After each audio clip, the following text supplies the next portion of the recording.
সবাইকে স্বাগতম জানিয়ে আজকের ভিডিওটি শুরু করছি। আজকের ভিডিওর টাইটেল দেখে আপনারা নিশ্চয়ই বুঝতে পারছেন যে ১৯তম নিবন্ধনে শূন্যপদের সংখ্যা, অর্থাৎ ১৯তম নিবন্ধনে কতটি শূন্যপদের সংখ্যা থাকতে পারে। আমি এখানে বলছি, আমি আমার বিশেষ বিবেচনা থেকে বলছি যে ১৯তম নিবন্ধনে আমাদের ১,০০,০০০ কাছাকাছি আমাদের হচ্ছে শূন্যপদের সংখ্যা থাকতে পারে, অর্থাৎ ১,০০,০০০-এর কাছাকাছি শূন্যপদের সংখ্যা হতে পারে। এবং সেটি কিভাবে হতে পারে সেটা কিভাবে হতে পারে এটা আমরা একটু নিজেরা বিবেচনা করে দেখি। দেখেন, আমাদের যে ষষ্ঠ গণবিজ্ঞপ্তি যেটা দেওয়া হয়েছিল, এখানে কিন্তু শূন্যপদের সংখ্যা ছিল কত? ১,৮২২টি। এবং আমাদের ষষ্ঠ গণবিজ্ঞপ্তিতে আমরা যদি বিভিন্ন ওয়েবসাইট দেখি, সেখানে আমরা দেখতে পাচ্ছি যে ষষ্ঠ গণবিজ্ঞপ্তিতে আবেদন করেছে কতজন? যে ৫৭,৩০০ আপনার হচ্ছে ৭৮ জন। এবং আমাদের শূন্যপদের সংখ্যা ছিল ১,৮২২টি। এবং আমাদের ষষ্ঠ আরেকটি ওয়েবসাইটে যদি আমরা দেখি ফেসবুকের, সেটা হচ্ছে ষষ্ঠ গণবিজ্ঞপ্তিতে আবেদন করেছে কত? ৫৭,৩৭৮টি, যেখানে আবেদন জমা পড়েছে। এখন আমরা যদি এগুলো বিচার বিবেচনা করে দেখি, দেখেন আমাদের এখানে যদি আমরা একটু নিজেরাই ক্যালকুলেশন করি যে আমাদের মোট শূন্যপদের সংখ্যা ছিল কত? ১,৮২২। এখন আবেদনকারীর সংখ্যা হচ্ছে ৫৫,০০০+। এখন দেখেন, ষষ্ঠ গণবিজ্ঞপ্তিতে ইচ্ছাকৃত বা অনিচ্ছাকৃত যেভাবে হোক বা ভুল করে থাকুক, যেটাই হোক, যে কারণে আমাদের ৫৫,০০০+ হচ্ছে প্রার্থী আবেদন করতে পারছেন। এখন এখানে হচ্ছে সকলের চাকরি হওয়ার সম্ভাবনা, দেখেন এখানে সকলের চাকরি হওয়ার সম্ভাবনাটা যদি আমরা একটু ক্যালকুলেশন করি, তাহলে ১,৮২২ মাইনাস হচ্ছে ৫৫,০০০, অর্থাৎ হচ্ছে ৪৫,৮২২। দেখেন এখানে কিন্তু আমাদের অলরেডি শূন্য পদ এখন ফাঁকা আছে কত?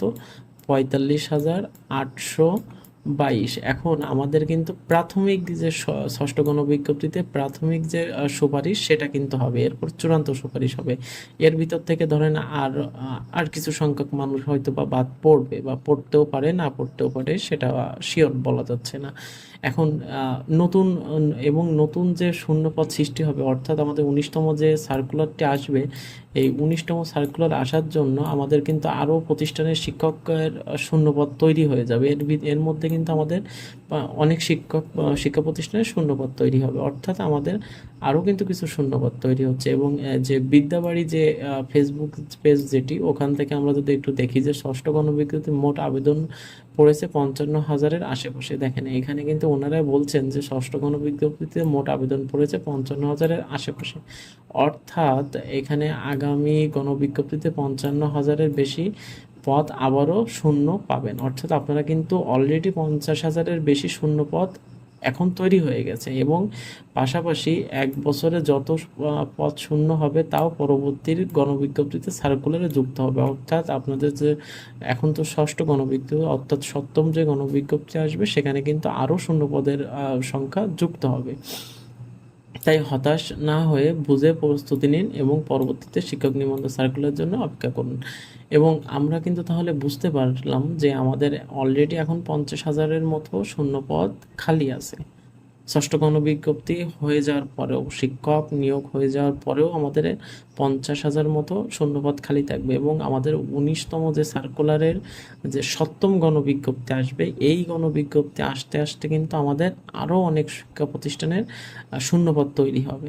অর্থাৎ আমরা কিন্তু ১,০০,০০০-এর কাছাকাছি আমরা কিন্তু শূন্যপদ পাচ্ছি ১৯তম সার্কুলারের জন্য।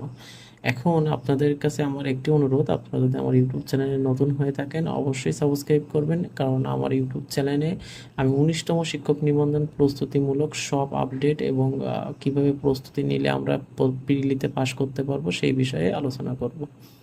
ধন্যবাদ।